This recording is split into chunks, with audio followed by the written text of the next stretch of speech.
Swastiastu. Perkenalkan, saya Koma Mega Angelina. Teman saya Nimade Putri Suranadi, Kadek Sekana Wayanti, Putu Sri Utami, dan Kadek Suarti Kayase. Di sini kami akan mempresentasikan tentang sistem pencernaan. Yang pertama, trauma abdomen. Anatomi abdomen. Sistem abdomen dibagi menjadi 9 regio. Yang pertama, hipokondrium dextra. Yang kedua, epigastrium. Yang ketiga, hipokondrium sinistra. Yang keempat, lumbalis dextra. Yang kelima, umbilicalis. Yang keenam, lumbalis sinistra. Yang ketujuh, iliaca destra. Yang ke-8, hipogastrium. Yang ke-9, iliaca sinistra. Yang kedua, anatomi saluran pencernaan. Yang pertama ada mulut, kedua faring, ketiga esofagus, ada lambung, usus halus, usus besar, rectum, anus, ada hati, pankreas, dan kantung empedu. Trauma abdomen. Trauma abdomen adalah luka atau cedera fisik lainnya atau cedera fisiologis akibat gangguan emosional yang hebat, menurut Broken 2001. Jadi trauma abdomen adalah pukulan atau benturan langsung pada organ abdomen yang mengakibatkan cedera tekanan atau tindasan pada isi rongga abdomen, terutama organ pada hati, pankreas, ginjal, limpa, atau berongga, lambung, usus halus, usus besar, pembuluh darah, abdominal, dan mengakibatkan ruptur abdomen. Ini contoh trauma abdomen. Etiologinya, trauma tembus, trauma perut dengan penetrasi kedalaman rongga peritoneum disebabkan oleh luka tusuk, luka tembak. Yang kedua, trauma tumpul, trauma perut tanpa penetrasi ke dalam rongga peritoneum disebabkan oleh pukulan atau benturan. Tanda dan gejala trauma tumpul abdomen, kehilangan darah, memar atau jejas pada dinding perut, kerusakan organ-organ nyeri, iritasi cairan usus. Trauma tembus abdomen, kehilangan seluruh atau sebagian fungsi organ, respons stres simpatis, pendarahan, dan pembekuan darah, kontaminasi bakteri. Pathway trauma abdomen. Trauma, iritasi, infeksi, obstruksi, operasi, bisa terjadi robekan atau perforasi lapisan abdomen, menyebabkan 3 masalah. Menekan syarat Vermeulen, bisa diangkat diagnosa nyeri. Yang kedua, peritornitis, menyebabkan mobilitas usus menurun, terjadi disfungsi usus. Dari disfungsi usus menyebabkan reflux usus dan terjadi peningkatan metabolisme, terjadinya intake nutrisi kurang, dan diangkat diagnosa gangguan nutrisi kebutuhan tubuh. Intake nutrisi kurang, terjadi kelemahan fisik, diangkat gangguan mobilitas fisik. Yang kedua, output cairan berlebihan, menyebabkan gangguan keseimbangan elektrolit, diangkat diagnosa defisit volume cairan dan elektrolit. Yang ketiga, terjadi pendarahan dalam jaringan lunak dan rongga abdomen.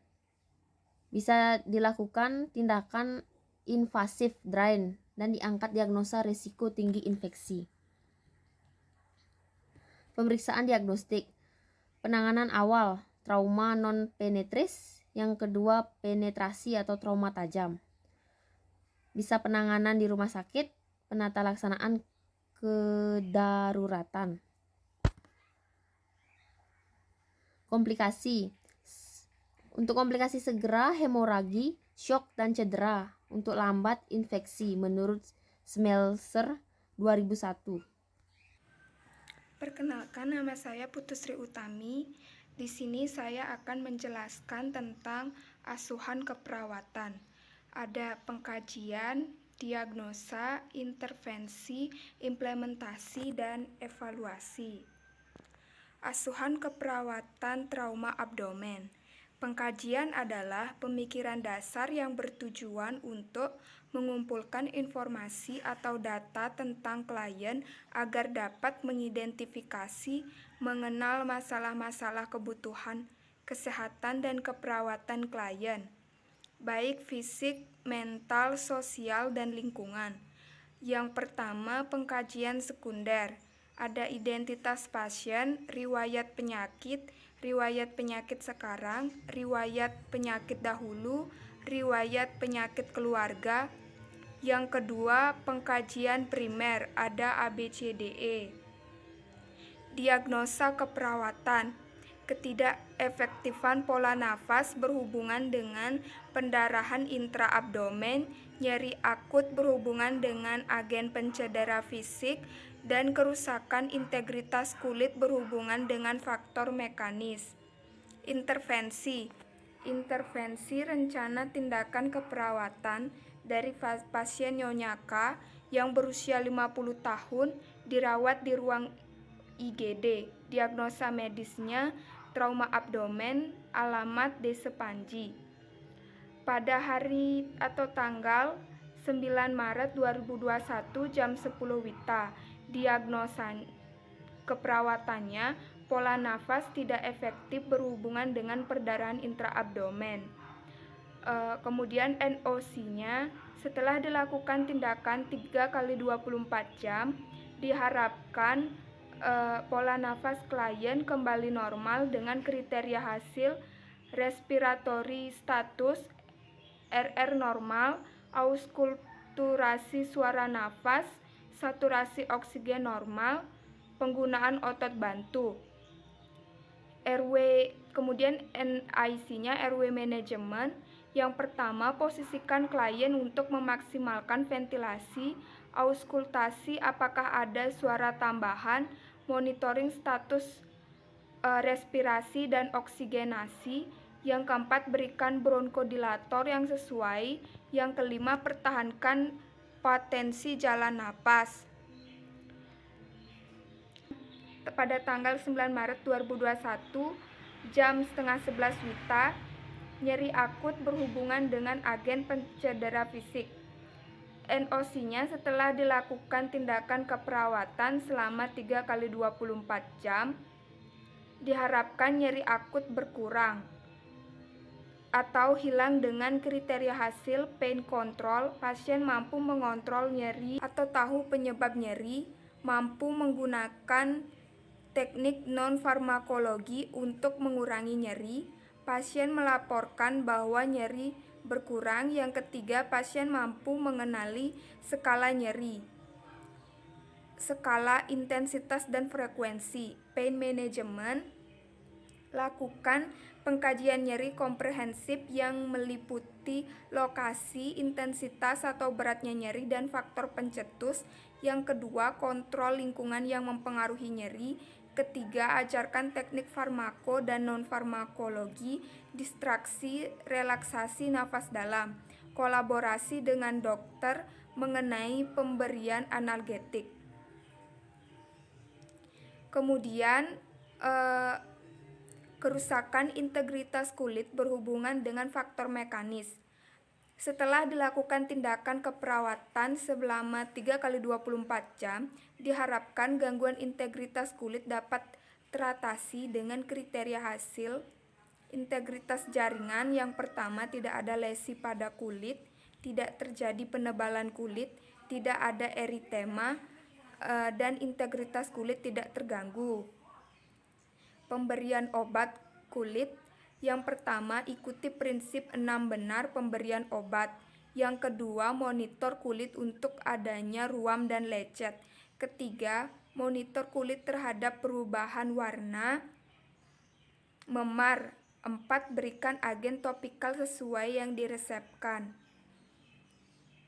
Implementasi asuhan keperawatan. Inisial Nyonya K, ruangan 10 Maret 2021 jam 10 WITA. Diagnosa keperawatan pola nafas tidak efektif berhubungan dengan perdarahan intraabdomen. Implementasi, memposisikan klien untuk memaksimalkan ventilasi, mengauskultasi suara nafas, apakah ada suara tambahan. Yang ketiga, memonitoring status respirasi dan oksigenasi, Yang keempat, memberikan bronkodilator yang sesuai. Yang kelima, mempertahankan patensi jalan nafas. Respon evaluasi formatif.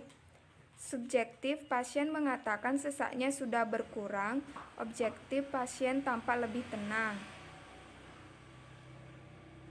Nyeri berhubungan adanya trauma abdomen atau luka penetrasi abdomen. Melakukan pengkajian nyeri komprehensif yang meliputi lokasi, intensitas atau beratnya nyeri, dan faktor pencetus, mengontrol lingkungan yang mempengaruhi nyeri, mengajarkan teknik farmako dan non-farmako, distraksi relaksasi nafas dalam, berkolaborasi dengan dokter mengenai pemberian analgetik.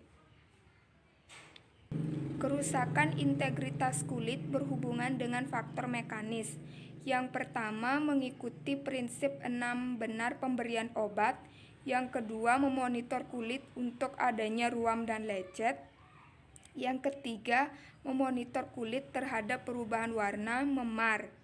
Yang keempat, memberikan agen topikal sesuai yang diresepkan. Subjektif, pasien mengeluh pada bagian abdomen masih sakit saat disentuh. Objektif, tampak masih memar di bagian abdomen. Baik, di sini saya akan melanjutkan presentasi dari kelompok. Evaluasi. Evaluasi sumatif atau catatan perkembangan. Inisial Fayen, Nyonya K. Diagnosa keperawatannya. Yang pertama ada pola napas tidak efektif berhubungan dengan pendarahan intraabdomen. Evaluasi sumatif atau swabnya. S. Pasien mengatakan sesak sudah mulai berkurang. O. Tanda-tanda vital mulai membaik. A. Masalah teratasi sebagian. B. Lanjutkan intervensi. Yang kedua ada nyeri akut berhubungan dengan agen pencedera fisik. Swabnya. S. Pasien mengatakan masih terasa nyeri pada bagian abdomen. O. Klien masih tampak meringis dan gelisah. Skala nyerinya 5. A. Masalah belum teratasi. B. Lanjutkan intervensi. Yang ketiga ada kerusakan integritas jaringan berhubungan dengan faktor mekanis. Swabnya. S. Pasien mengatakan area abdomen masih terasa sakit saat disentuh.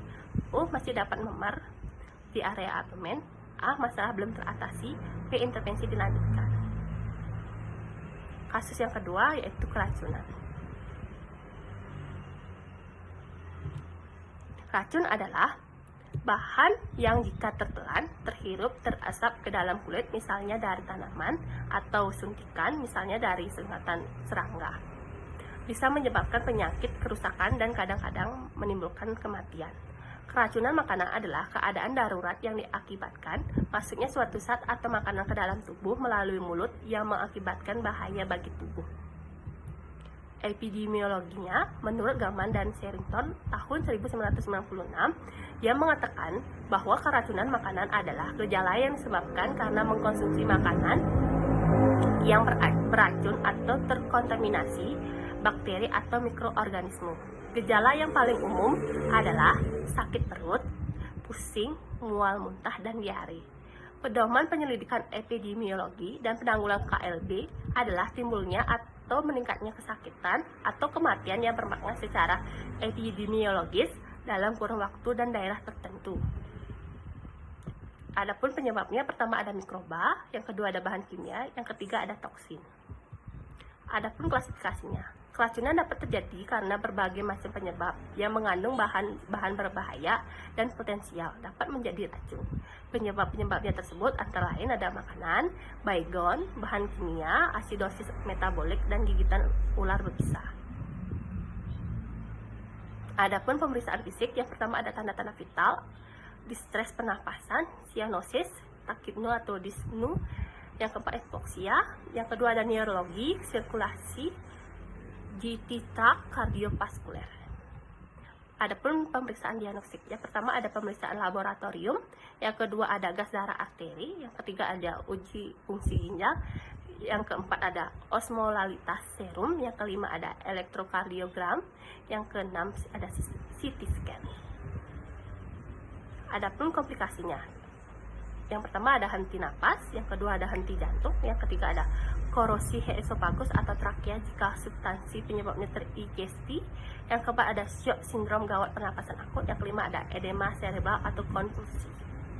Adapun asuhan keperawatan, yang pertama ada identitas, Yang kedua ada pengkajian, yang ketiga ada diagnosa, yang keempat ada intervensi, yang kelima ada implementasi, dan keenam evaluasi.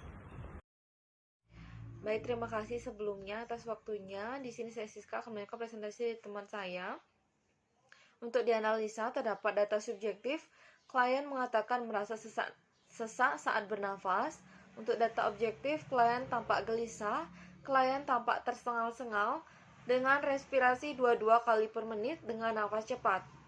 Untuk etiologinya itu terjadi depresi pada sistem saraf pusat yang menimbulkan distress pernafasan.